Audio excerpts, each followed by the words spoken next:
Hello, my dear children. Welcome to the channel English Classes.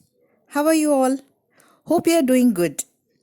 Come on, let's learn together. This session, we are going to learn a lesson Jamaican Fragment. This is taken from 10th class English textbook, Unit 8, A Reading. Jamaican Fragment. Jamaica is an island country in the West Indies. The word fragment means part or a piece.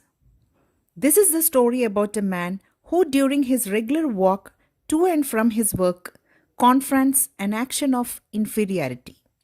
Jamaican Fragment can be assumed as a real life experience than a piece of fiction, as it is written in first person.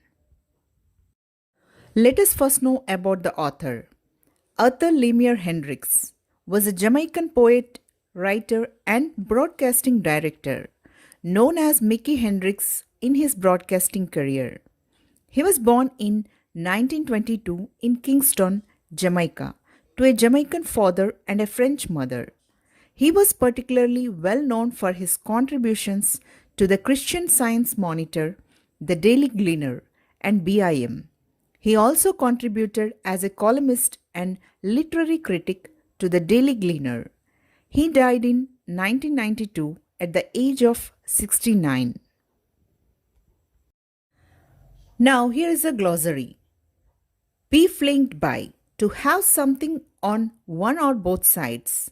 Sturdy, strong and healthy. Hazel, reddish or greenish brown. Impressly, haughtily. Shuffled, to walk by dragging slowly along. Bidding, ordering, at one's beck and call.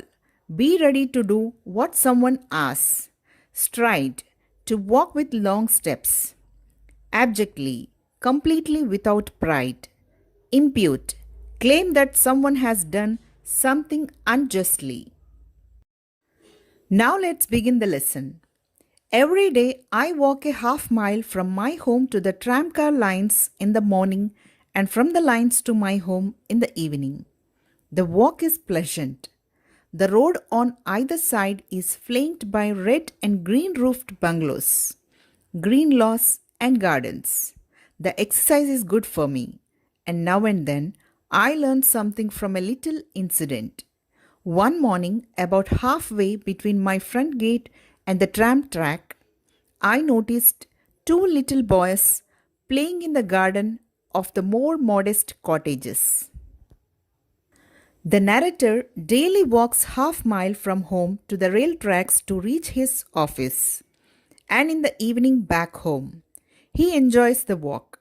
On both sides of the road, there are red and green roofed bungalows with lawns and gardens in front of them. This walk was a good exercise for the narrator. Once he confronts an incident on his way. He observed two small kids playing in the garden of a simple cottage. They were both very little boys. One was 4 years old perhaps, the other 5. The bigger of the two was a sturdy youngster, very dark, with a mat of coarse hair on his head and coal black eyes. He was definitely a little Jamaican, a strong little Jamaican. The other little fellow was smaller but also sturdy. He was white with hazel eyes and light brown hair. One of the boys was about 4 years old, the other was 5 years. The elder one looked strong and healthy, dark in color, with curly hair and black eyes. The narrator was sure that he was a Jamaican. The younger boy was also strong but fair with brown eyes and light brown colored hair. Both were dressed in blue shirts and khaki pants. They wore no shoes and their feet were muddy. They were not conscious of my standing there, watching them. They played on. The game, if it could be called a game, was not elaborate. The little white boy strode impressively up and down and every now and then shouted impressively at his bigger playmate. The little brown boy shuffled along quietly behind him and did what he was told. Both the boys were in same blue shirts and khaki pants. Their feet were with mud, had no shoes. Those boys were not aware that the narrator was watching them standing there. They were playing some game, which was not clear to the narrator. The younger boy was walking proudly one side to the other and ordering the other boy. The brown boy walked slowly after him, followed his instructions. Pick up that stick. The dark boy picked it up. Jump into the flowers. The dark boy jumped. Get me some water. The dark boy ran inside. The white boy sat down on the lawn. I was amazed. Here before my eyes, a white baby, for they were little more than babies, was imposing his will upon a little black boy. And the little black boy submitted. I puzzled within myself as I went down the road. The fair boy sitting on the lawn asked him to pick up the stick, to jump, and to bring water. And the dark boy did all those things, whatever said. The narrator was surprised to see that the fair boy, being so small, was compelling on the dark boy. And the dark boy was accepting everything. The narrator was unable to understand. Could it be that the little dark boy was the son of a servant in the home and therefore had to do the white boy's bidding? No, they were obviously dressed alike. The little dark boy was of equal class with his playmate. No, they were playmates. The little dark boy was a neighbor's child. I was sure of that. Then how was it that he obeyed so faithfully the white boy's orders? The narrator at first thought that the dark boy may be the son of the servant, so he was accepting the orders of the fair boy. But both of them were dressed similarly. Then he thought the dark boy might be neighbor's child, but he could not understand why he obeyed the fair boy. Was it that even as a boy he sensed that in his own country he would be at the white man's beck and call? Could he, at his age, divine a difference between himself and the white boy? And did the little white youngster, so young, such a baby, realize that he would grow to dominate the black man? Was there an indefinable quality in the white man that enabled his baby, smaller and younger than his playmate, to make him his slave? I could not find answer.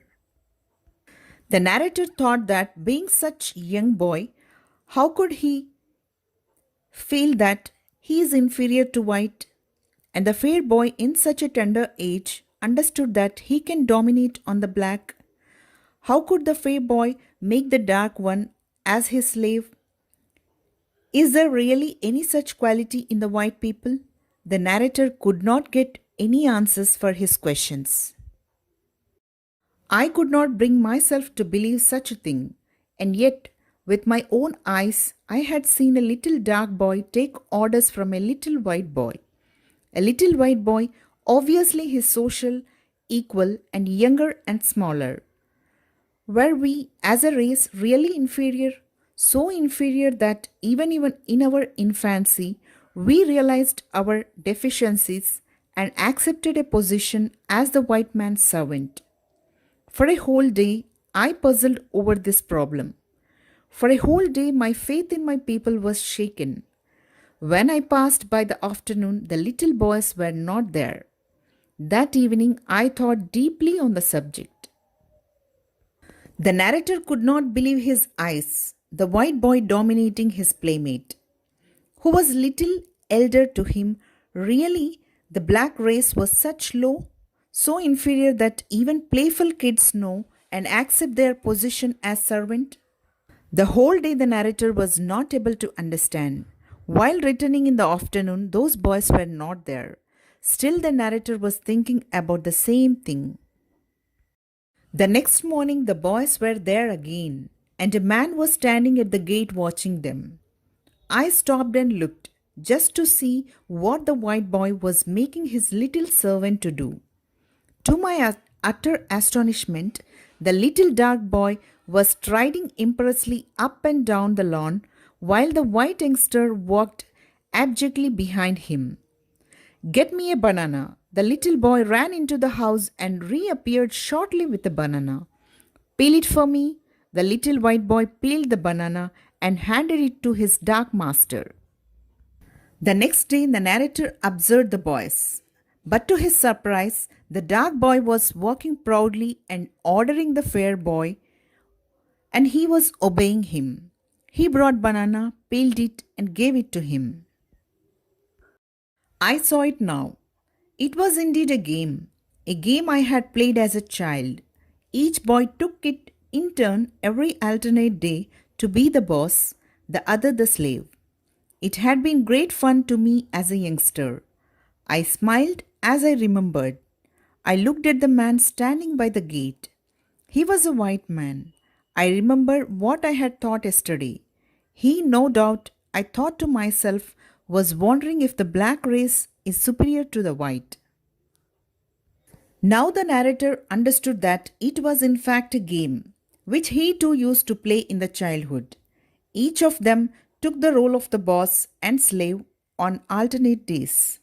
Meanwhile, the narrator saw another man watching those kids. Then the narrator thought that this man also definitely was thinking that the dark was dominating the white. I laughed gently to myself. How silly grown ups are, how clever we are, how wonderfully able we are to impute deep motives to childish actions.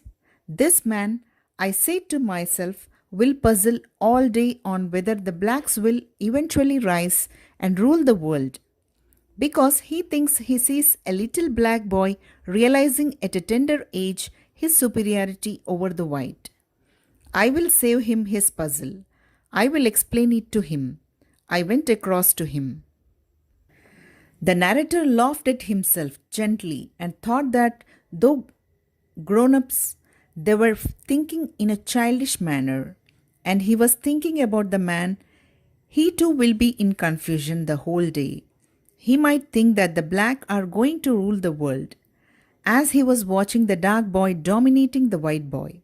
Then the narrator decided to solve that person's doubt and explain him that it was just a game and went to him. I know what you are thinking, I said.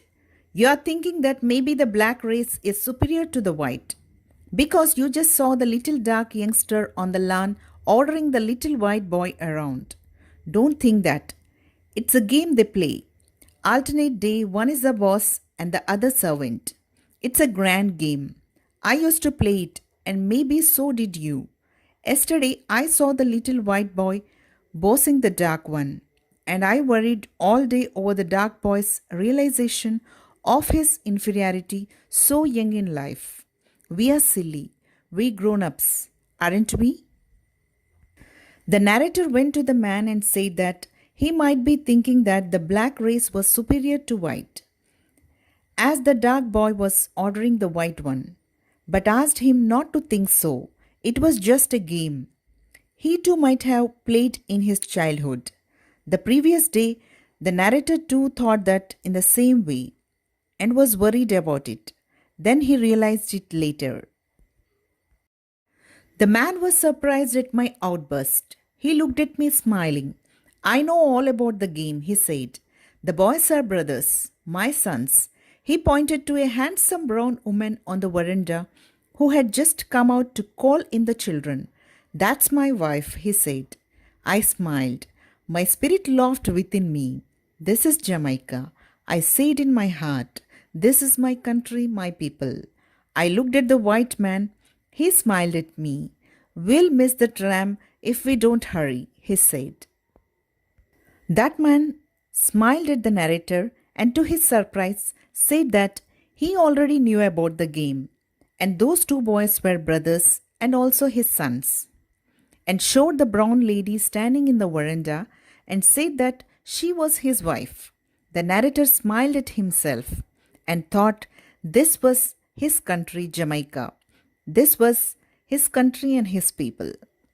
They both looked at each other and smiled. Then the man said that they would miss the train if they still stay there. Now let's see the overall summary of the story. The narrator, Hendrik, says that he learns something even from a little incident. Every day he walks a half mile from his home to tramcar lines in the morning and back to home in the evening. The scenery and the walk were pleasant.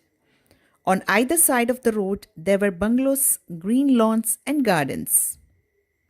One morning, the narrator noticed two little boys playing in the garden. One of them was white and the other was dark. They were playing a game. In the game, the white boy was walking up and down, shouting at his playmate. The other boy, who was brown, followed the orders given by the white boy. The narrator was surprised. The white boy ordered, and the black boy obeyed him. The writer thought that the little black boy was the son of a servant in the home. The boys were dressed alike, so he may not be servant's boy. He thought he may be neighbor's son. The little dark boy was of equal class with his playmate. The narrator was worried that in his own country the racial discrimination was that much. Should the blacks accept the inferiority and accept a position as servants to the white race? For a whole day he was worrying about it. That evening he thought deeply about that. The next morning the boys were there again. A man was there watching the boys. The narrator stopped and looked. He was astonished to see a role reversal between the boys. The dark boy was commanding and the white boy was obeying. Then the narrator understood that it was a game he played as a child. Each boy took it in turn every alternate day to be the boss and the other the slave. The narrator finally understood that what he saw was a part of a game and felt sorry for imputing motives to the acts of young on children. The narrator thought that the other man, looking at the boys, did not understand the truth of it, started explaining the whole thing to him. The man was surprised at the writer's outburst. The man looked at the writer, smiling. He said that he knew all about the game. He added that the boys were brothers and his sons. He pointed to a brown woman and said that she was his wife. The narrator felt bad for having imputed motives to the deeds of the children. So, this was the story of Jamaican Fragment. Hope you understood and enjoyed the story. Thank you for watching this. Keep learning, keep smiling.